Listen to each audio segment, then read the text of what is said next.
भुलक्कड़ बहू। कल ये तेरी बीवी फोन सब्जी की दुकान में भुलाई।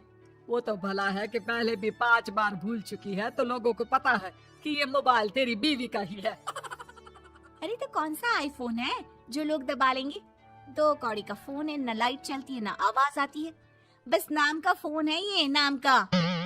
अरे नाम के फोन पर तू घंटों पंचायत करती है, न जाने क्या काम होता है। अरे कौन से शहर बाजार में तू काम करती है? बहू सास से जीत तो सकती नहीं थी, वहीं से चली जाती है। लेकिन हाँ, भूलने की आदत उसकी अब भी रहती है। सुनो, नहाने जा रहा हूँ, ऑफिस के लिए देर हो रही है, तो जरा ये शर्ट प्रेस कर देना। और हाँ प्लीज, और कोई शर्ट धुली नहीं है तो थोड़ा ध्यान से करना, ठीक है? अरे हाँ हाँ पता है, हर बात पर सिखाया मत कीजिए। इस घर में शादी करके तो ऐसा लग रहा है कि सामान्य ज्ञान की क्लास ही चलती रहती है हर वक्त। परेशान करके रख दिया है। पति नहाने जाता है और बीवी लग जाती है पति की शर्ट प्रेस करने कि तभी बाहर से आवाज आती है। कोई गरीब साधु को रोटी दे दे। अरे बाबा भूखा खड़ा है तेरे द्वार देवी, बाबा को भिक्षा देकर पुण्य कमा ले देवी।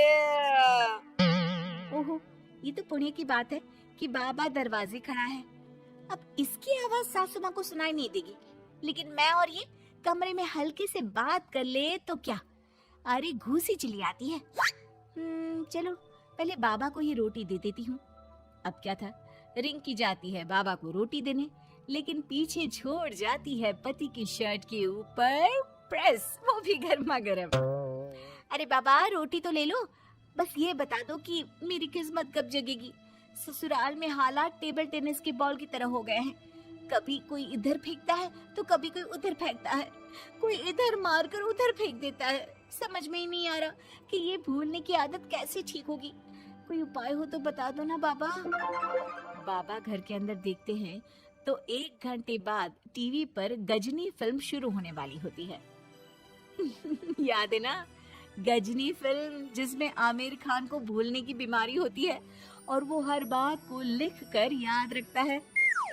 अरे बेटे, हम बाबा हैं, हर किसी सवाल और जीवन में दुख परेशानी का निजात है हमारे पास। तुम एक काम करो, 1 घंटे बाद टेलीविजन के सामने बैठ जाना और जो फिल्म देख रही हो ना देख लेना, तुम्हें तुम्हारे सारे सवालों के जवाब मिल जाएंगे। अलग निरंजन, निकालो खाना, सलाह देने की दक्षिणा भी। अरे बाबा, जीवन से ये वाली समस्या खत्म हो जाए तो समझिए मेरे घर से आपका लंच पैक शुरू, वो भी बिल्कुल फ्री में। तभी अंदर से पति के जोर जोर से चीखने की आवाज आती है। अरे क्या मजाक बना रखा है तुमने? ये क्या है, पूरी शर्ट जला दी। तंग आ गया हूँ मैं तुम्हारी भूलने की आदत से। हे भगवान, ये मेरा गधा जैसा बेटा सारा दिन जितनी कमाई नहीं करता उतना तो ये लड़की नुकसान करवा देती है। बाबा, लग रहा है कि कोई कांड हो गया है अंदर मुझसे। अच्छा मैं ना 1 घंटे बाद बैठ जाऊंगी फिल्म देखने, विदा लीजिए अब तो आप। जैसे ही वो घर के अंदर जाती है, सामने पति खड़ा होता है फटी शर्ट पहनकर। ओह, माफ करिए, वो पापा आ गए थे दक्षिणा के लिए। अब कर्म और धर्म का लेखा जोखा भी तो संभालना है ना जीवन में, तभी तो चली गई थी उन्हें रोटी देने। वैसे खुशी की बात है, बाबा ने कहा है कि 1 घंटे बाद टीवी देखना है और टीवी देखते ही मेरी ये बीमारी का निजात निकल जाएगा। हाँ हाँ, और जो नुकसान हो गया है यहाँ, वो क्या तेरा जोगी बाबा भरेंगे? देखिए प्लीज, शर्ट बदल लीजिए ना। नहीं, आज तो मैं ऐसे ही जाऊंगा ताकि लोगों को भी पता चले कि कैसी भुलक्कड़ बीवी के साथ निभा रहा हूँ मैं। शुक्र मानो कि छोड़ा नहीं है तुमको। पति की ये बात तो अब रिंकी के तन बदन में लग जाती है। वो सोच लेती है कि अब किसी भी हालत में वो अपनी ये भुलक्कड़पन की बीमारी को खत्म करेगी। फिर क्या था, पति तो फटी शर्ट पहनकर चला जाता है और 1 घंटे बाद बहू कमरे में सो रही होती है कि सास आ जाती है। अरे भुलक्कड़, तुझे तो फर्क नहीं पड़ता, लेकिन हम लोग परेशान हो चुके हैं। जा, तेरा बाबा बोल रहा था ना 1 घंटे बाद टीवी देखना, तो जा देख, क्या पता कुछ सुधार हो जाए। बहू टीवी खोलती है तो सामने चल रही होती है गजनी फिल्म, जिसमें आमिर खान शरीर में या दीवार में लिखकर अपनी चीजों को याद रखता था।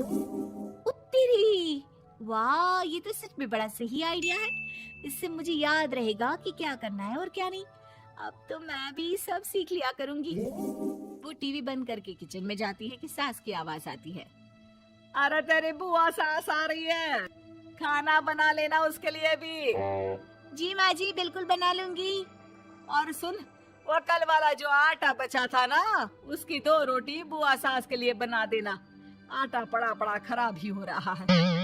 बहू फटाफट रोटी बनाती है, लेकिन तभी उसे ध्यान आता है कि बुआ सास की रोटी तो पुराने आटे से बनानी थी।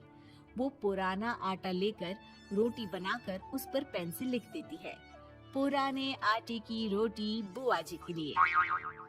अरे क्या बन रहा है खाने में? भाभी, आपकी बहू की क्या हाल है?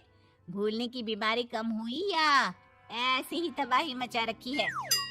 अरे क्या बताए, अब आज किसी बाबा से उपाय पता किया है, देखो जरा। भाभी, ये आप ही हो जो संभाल रही हो ऐसी बहू। हम लोगों से तो पता नहीं हो पाता या नहीं। तभी वहाँ बहू आ जाती है। हाँ, तभी तो मैं इनकी बहू हूँ, आपकी नहीं। वैसे मैंने तोड़ निकाल लिया है। अब क्या था, बुआ सास जैसे ही खाना खाने बैठती है कि सास बोल पड़ती है। बहू, याद तो होगा नहीं जो बोला था? याद करो, बुआ के लिए कौन सी रोटी बनानी है, कहा था ना मैंने। सब याद है, सब कुछ, ये लीजिए। लेकिन जैसे ही बुआ सास की रोटी उनकी प्लेट में आती है, वो जोर जोर से चिल्लाने लगती है। अच्छा, तो ये टोटका बताया है तेरे बाबा ने, जो कुछ भूलो लिख लो, क्यों? बहू को लगता है कि बुआ सास तारीफ कर रही है।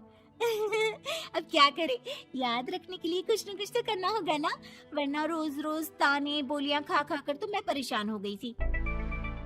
तो क्या कहा तेरी सास ने? बासी आटे की रोटी बुआ सास के लिए? है? बाबा, अरे हाय, कैसी बात कर रही हो ननद रानी, मैं ऐसा क्यों बोलूंगी? ऐसा आपको कैसे पता चला? क्योंकि तेरी भुलक्कड़ बहू ने ये लिखा है। बहू सबके सामने वो रोटी रख देती है जिसमें लिखा होता है, बुआ सास की रोटी बासी आटे की।